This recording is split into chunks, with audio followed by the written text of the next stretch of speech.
안녕하십니까. 마인드 강사 황준식입니다. 만나게 돼서 반갑습니다. 오늘 여러분과 이야기 나눌 주제는 자기 과신으로 생기는 고립에 대해서 이야기를 나누고자 합니다.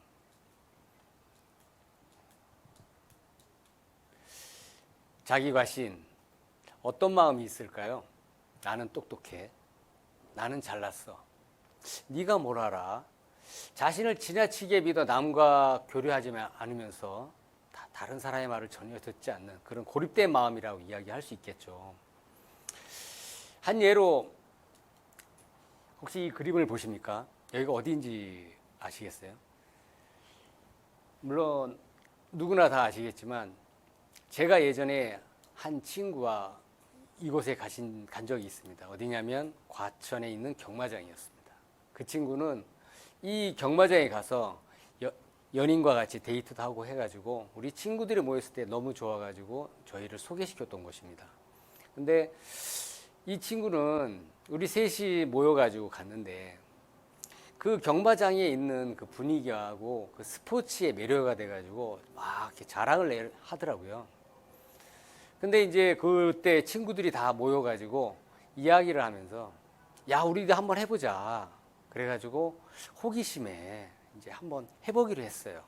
근데 경마장 갔는데 그때 당시 뭐 두 가지 종류로 이제 경마장에 이제 이렇게 차별하는 게 있었는데 뭐 한 번은 한 말만 맞추면 되는 거고 한 가지는 두 가지 말을 다 맞춰야 되는데 배율은 두 가지를 다 맞추는 쪽이 더 크더라고요.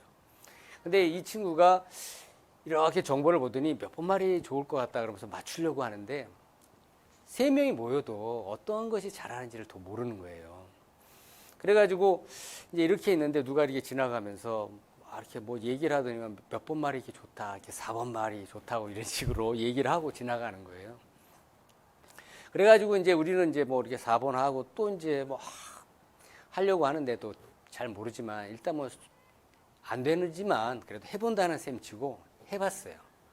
근데 그래가지고 이제 저희는 접수를 하고 이렇게 이제 들어갔는데 정말 그곳에 들어가니까 정말 이렇게 넓고 높고 사람도 참 많더라고요. 그래서 아주 한참 기다리고 있는데 막상 이제 그 경기 시작 시간이 다 됐을 때 사람들이 많이 모이게 됐습니다. 그래가지고 이제 막 시작을 하는데 처음에는 조용하고 별 소리가 없던데 한 중반 돌고 이제 딱 이제 골라인 지점으로 들어오기 한 반쯤 남았을 때 갑자기 사람 막 관중에서 막 웅성웅성 대면서 막 소리를 지르더라고요. 그러더니 막 가까이 오니까 막 엄청난 소리를 지르고 막 자기가 이렇게 추첨했던 그 번호 말에 대해서 막 함성을 질렀는데 정말 박진감이 넘치긴 하더라고요. 근데 우리도 너무 관심이 가는 거예요. 처음 해보는 거지만 그래도 이렇게 될까? 근데 우리가 찍었던 4번 말이 1등으로 들어가고 있는 겁니다.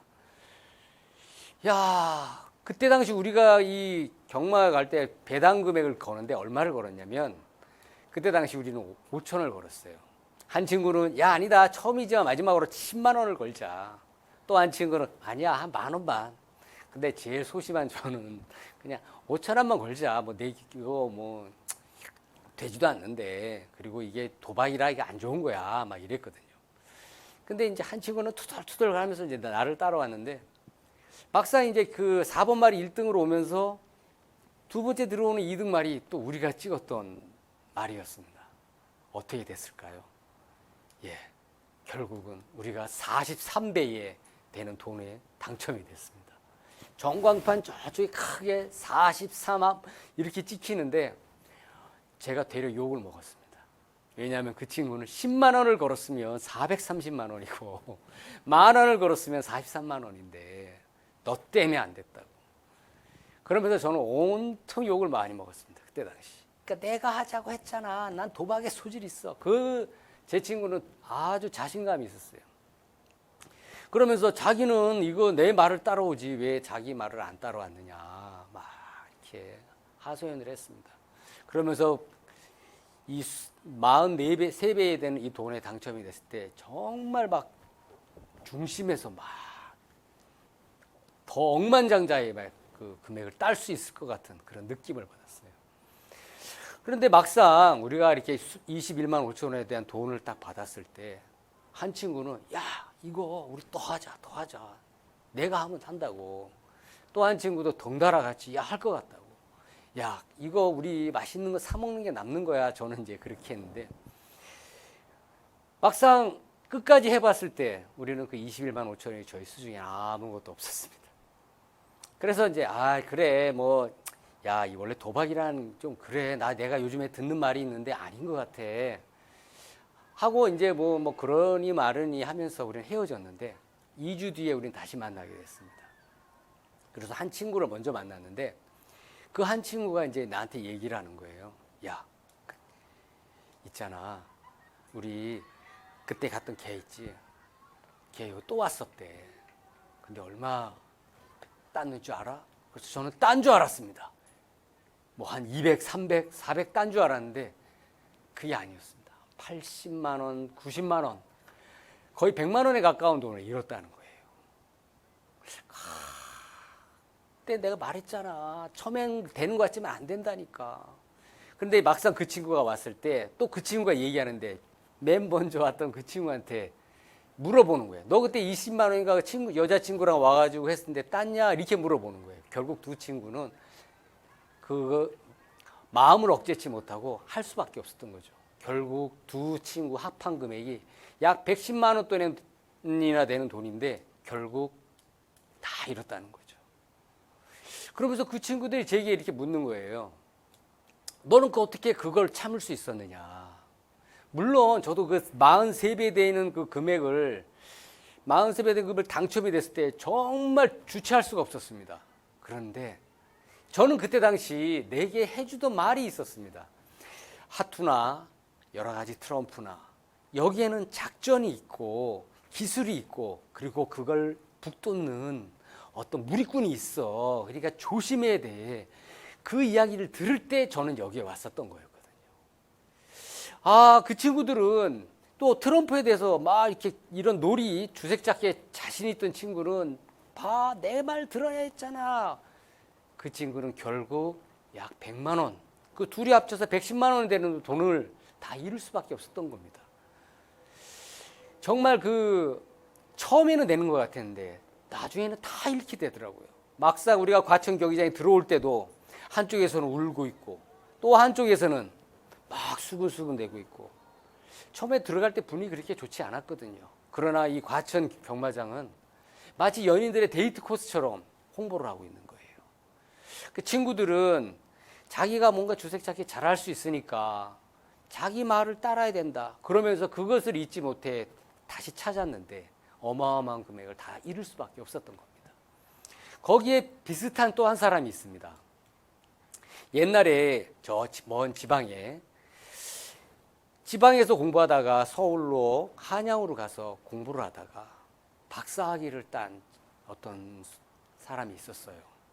그 박사학위를 딴 사람은 이제 마치 자기가 박사학위도 따고 고향에도 방문할 겸 자기네 지방인 고향으로 내려가는데 고향으로 내려가다 보면 하나의 이렇게 강을 건너야 되는데 그 강을 건너기 전에 보니까 자기가 몇십 년 전에 봤던 그 나루토의 뱃사공이 그대로 그 사람인 거예요. 그걸 보면서 자기가 이제 배를 띄우기를 청하고 가고자 했는데 막상 가면서 이 박사가 된 이 사람은 이 사공을 보고 좀 업신여기는 그런 마음이 있었던 겁니다. 그러면서 살짝 물어보기 시작했어요. 사공 철학을 하십니까? 그러니까 이 사공은 내가 철학을 배워야 할 이유도 없지만 철학에 대해서 모르니까 저는 잘 모릅니다. 이렇게 얘기를 했는데 이 박사는 철학을 모르면 인생의 4분의 1을 잃은 것입니다. 이렇게 얘기하는 거예요. 결국 이 뱃사공은 마음이 좀 상했어요. 근데 조금 더 가더니 이 박사는 문학을 아십니까? 라고 물었어요. 그러니까 역시 뱃사공은 전혀 모르는데 또 물으니까 글쎄요. 문학이라뇨. 문지방이라면 모를까 문학은 잘 모르겠습니다. 그러나 이 박사는 이러는 거예요. 당신이 문학을 알았으면 이 널 좋은 경치에 시를 쓰고 글을 썼으면 아주 좋았을 텐데 인생의 4분의 1을 잃었습니다. 이렇게 얘기하는 거예요. 또 너무나 속이 상했어요, 이 뱃사공은. 그래서 또 조금 가는데 이 박사는 사공에게 천문학을 아십니까? 날이 좋고 나쁘고 뭐 밤에 별이 뜨면은 뭐 비가 오네 안 오네 이런 거는 알아도 천문학을 전혀 모르는 거죠. 그래서 천문학 전혀 모르는데요, 이렇게 말을 하자 박사는 뱃사공에게 인생의 4분의 3을 잃은 겁니다, 이렇게 얘기하는 겁니다. 너무나 속이 상했어요, 이 뱃사공은. 그러다가 얼마 안 가서 그만 어느 암초에 부딪혀가지고 배에 구멍이 나는 바람에 물이 들어와가지고 결국 배는 이렇게 좌초될 정도로 가게 된 거죠.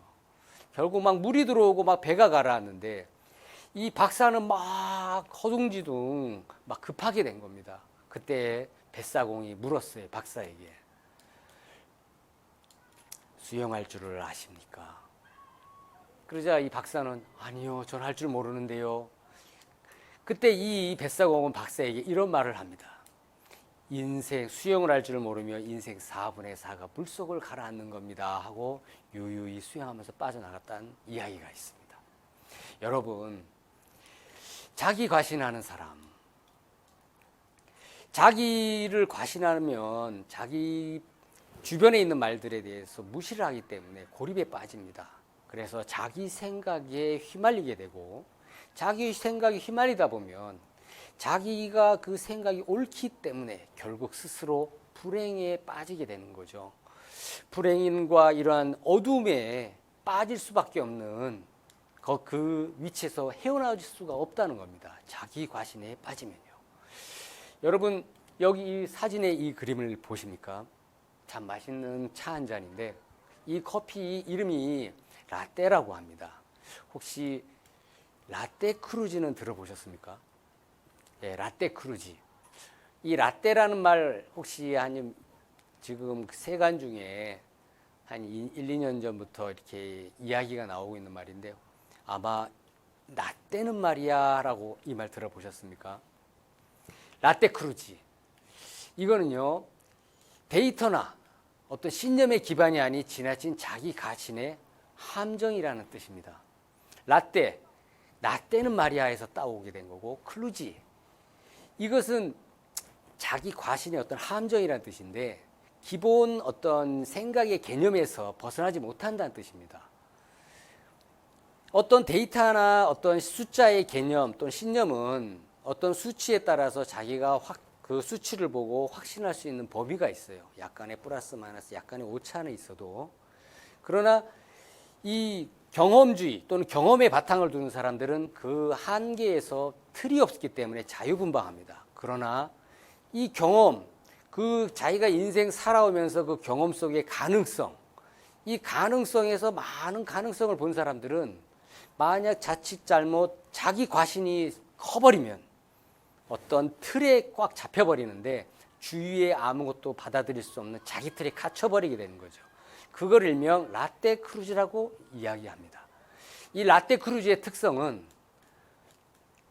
뇌는 작게 생각하고 정보는 안 받아들입니다. 그리고 튕기는 본능이 커지게 돼요. 그러나 반면 만약 내가 인생 살아오면서 가능성의 어떤 실패를 많이 경험해보고 안 된다라는 것을 많이 겪어본 사람은 확률이 제로로 가까워지게 되는 거죠.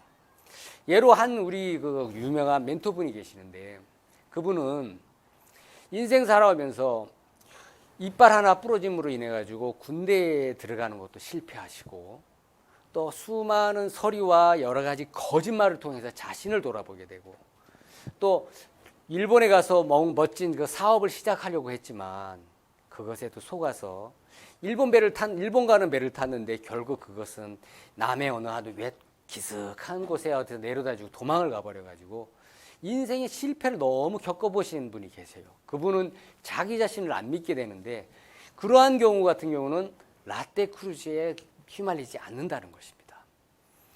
우리가 이런 라떼 크루즈에 휘말리지 않으려면 예방이 있는데, 그 첫 번째가 스스로를 상시 자주자주 모니터링, 돌아봐야 된다는 것이죠. 그리고 두 번째는 24시간 중 1시간이나 2시간 투자를 해야 된다.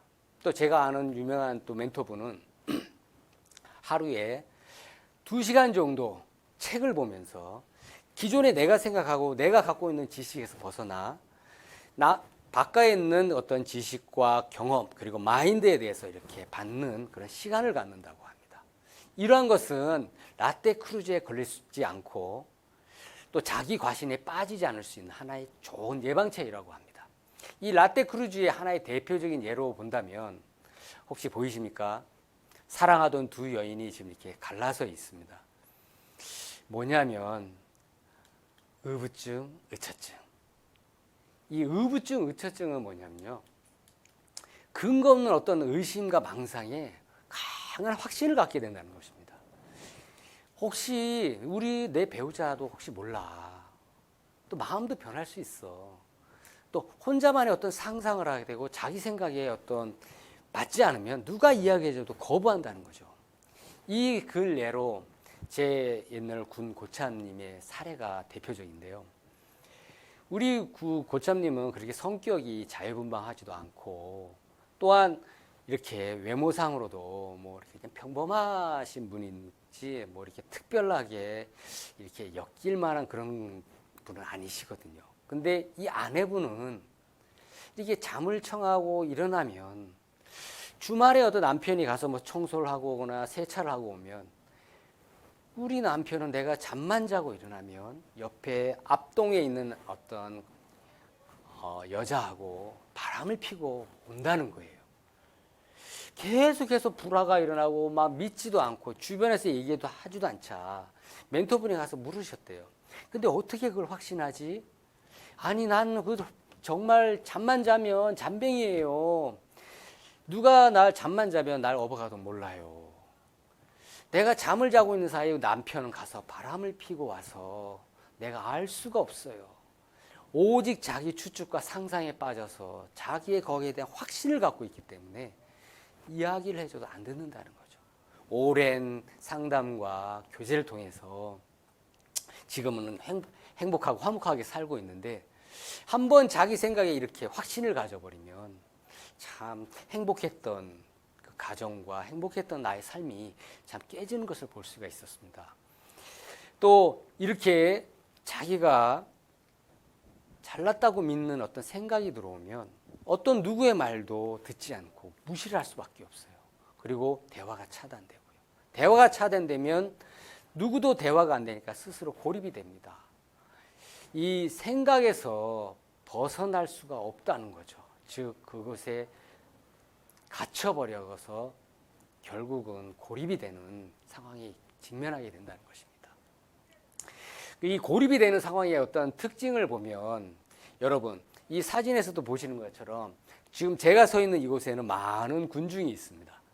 그러나 저 앞에 건너편에는 혼자 있어요. 여러분 무엇이 느껴지십니까? 예, 바로 군중 속의 고독입니다. 분명 여러 사람이 분명 주변에 있습니다. 그러나 자기 스스로는 그곳에 합류되고 교류하지 못해 떨어져 있는 것이죠. 그리고 두 번째, 이것은 오랫동안 우리 그 매거진에도 매체에도 알려줬고 이거에 대한 문제에서도 얘기했는데 혼자 거하게 되는. 그래서 성인 만 19세부터 59세까지 약 1000명을 조사를 해서 설문조사를 했는데 그중에 10명 중에 4명 옆집에 누가 사는지도 알 수도 없고 또 누가 뭘 하는지도 신경도 안 쓴다는 것이죠. 그러나 지금은 10명 중에 한 67%까지 가까이 되는 그러한 인원이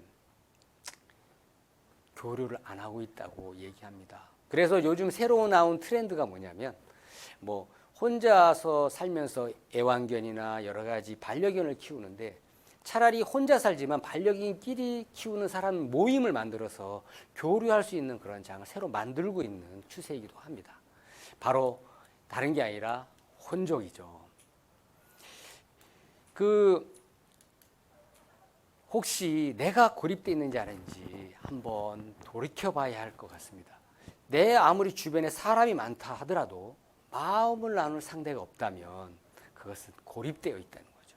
설령 나는 아니야, 나는 교류를 잘하고 있어 라고 착각할 수도 있다는 거죠. 지금 내가 마음을 나눌 상대가 있을까요? 이쯤에서 제가 한번 잠깐 문제를 하나 내겠습니다.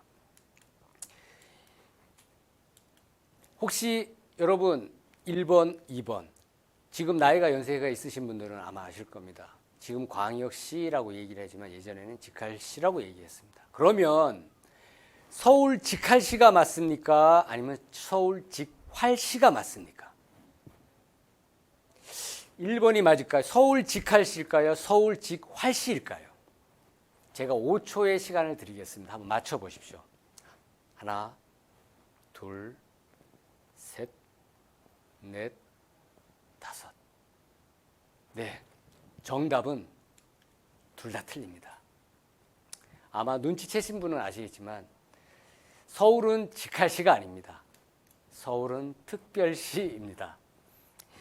제가 이렇게 지문을 띄우면 지문을 물론 금방 알아채시는 분도 계시지만 어떤 분은 지문을 가리킬 때 거기에 갇혀서 지금 제가 말하고 있는 그 부분에 초점을 못 맞추고 서울은 직활시다 글자에 매인다는 거죠.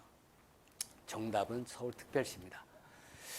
여러분 제가 지금 두 개의 동영상을 보여드리는데 한번 시청해 보도록 하겠습니다.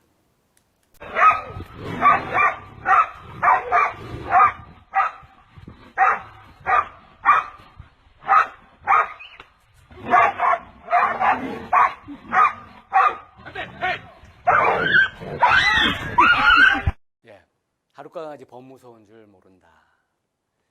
물론 우리 하나 속담이긴 하지만 정말 자기보다 더 잘난, 자기보다 더 높은 그러한 사람을 못 만나보면 자기가 아주 잘난 줄 알고 있습니다. 자기 과신에 빠진다는 거죠. 그리고 다음 동영상 시청해 보도록 하겠습니다. First, he laboriously drills a hole in a giant ant heap when he is sure a baboon is watching him because he knows baboons are incurably inquisitive. Next, he puts some wild melon seeds into the hole and works them in so that they drop into a hollow.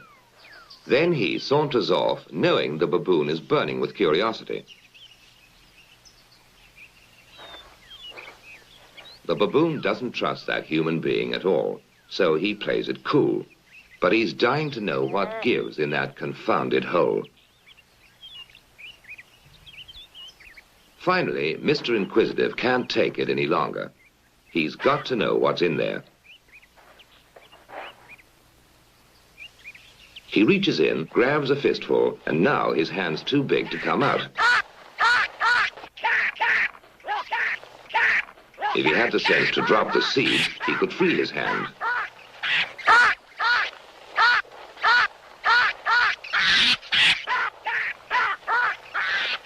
Now he lets go when it's too late.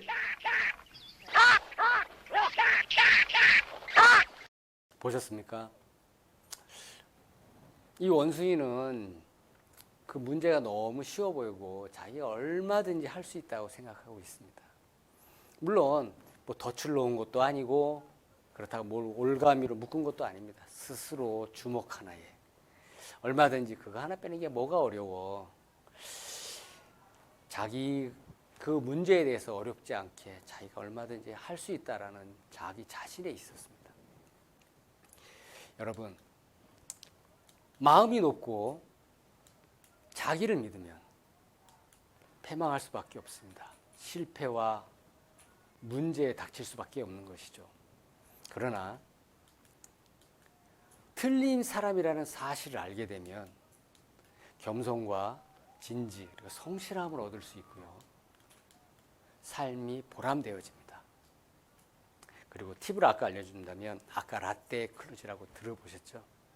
스스로 상시 나에 대해서 돌아보고 24시간, 한두 시간쯤은 투자를 해서 나에게 있는 것 말고 나를 벗어난 다른 외부의 것을 들어올 수 있는 그러한 어떤 책이나 어떤 지혜가 또는 마인드가 있다면 그것이 참 많은 도움이 될 줄 압니다. 오늘은 자기 과신에 있으면 고립되어지는 상황에 대해서 오늘 이렇게 말씀드리겠습니다. 고맙습니다.